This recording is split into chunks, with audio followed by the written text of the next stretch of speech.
All right, geometry students, today it's time to talk about the tangent ratio. This is going to be a very, very basic overview of it. If you're looking for something deeper, this is not your video. But let's go on ahead and we're going to go right into it. So the tangent ratio is the ratio of the, basically I pick an angle it's got to be a right triangle, has to be a right triangle.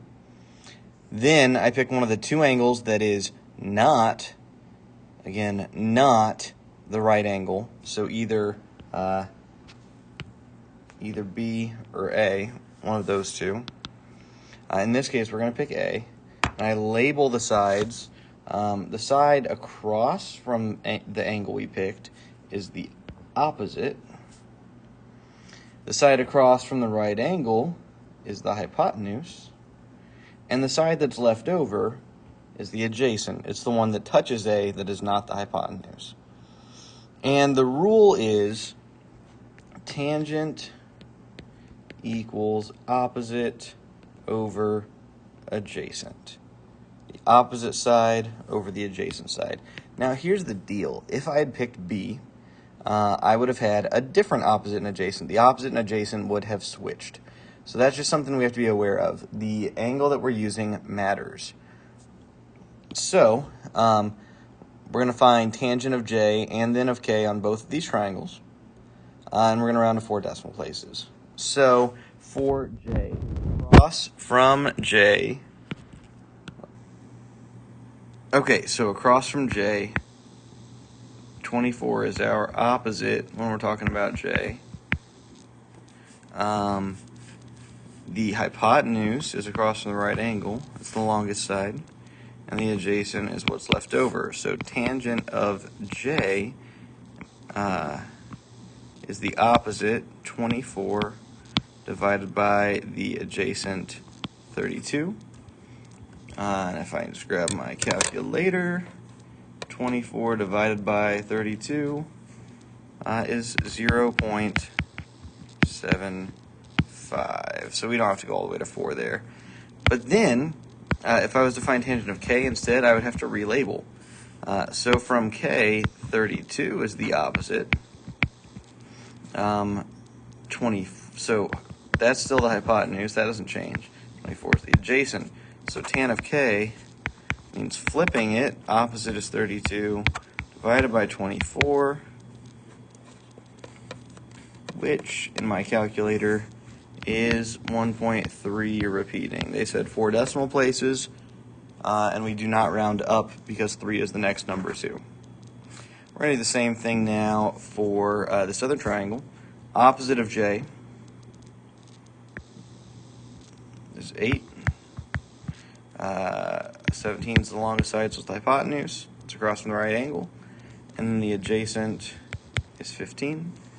Tangent of J equals opposite 8 divided by adjacent 15.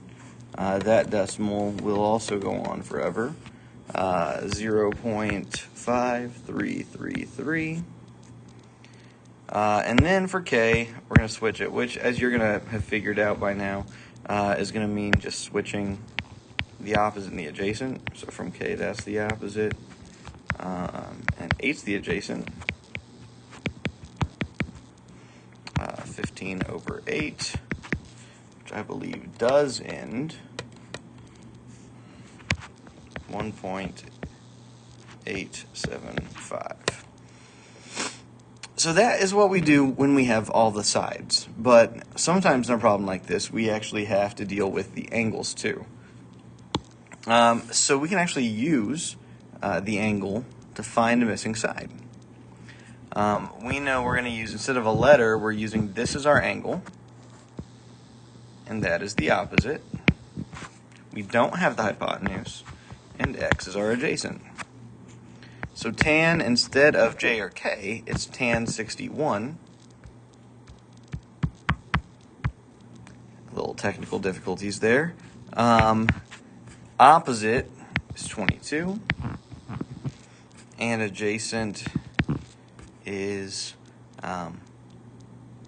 x. So to solve a problem like this, I tell people, you have to understand, this only works when x is on the bottom, we can actually switch these two.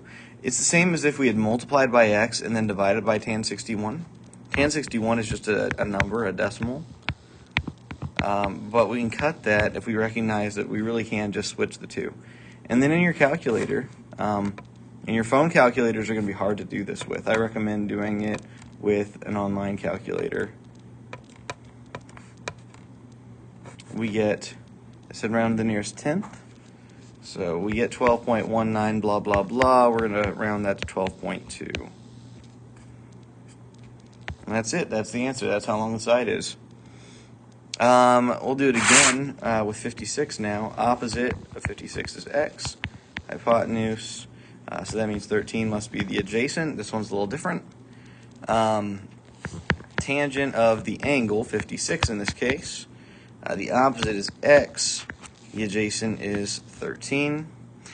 So instead of switching x and tangent, because that doesn't we can't do that, it's on top, we're going to multiply both sides by 13.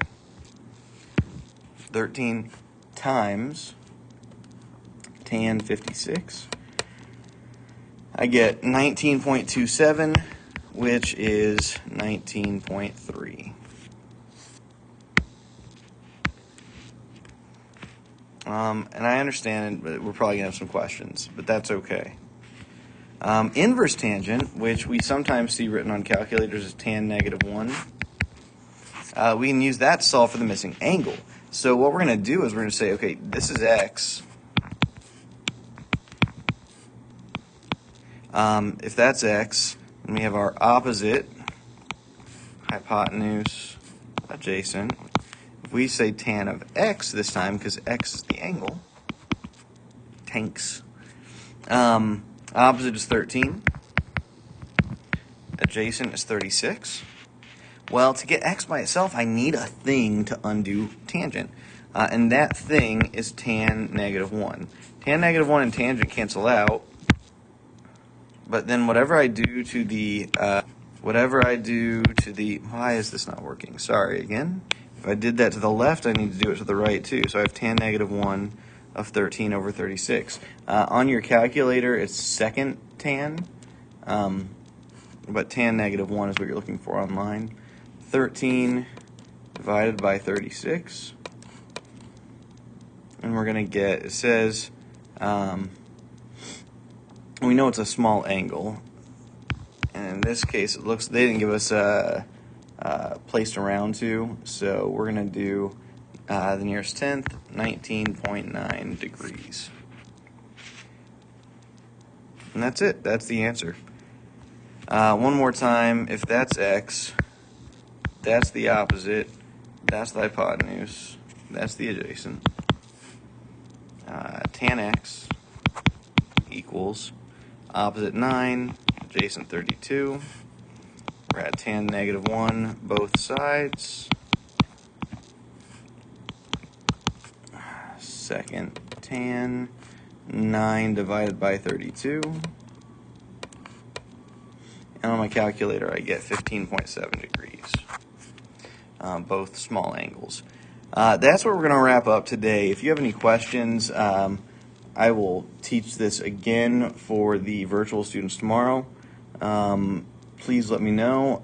Otherwise, I will see you again in our next lesson.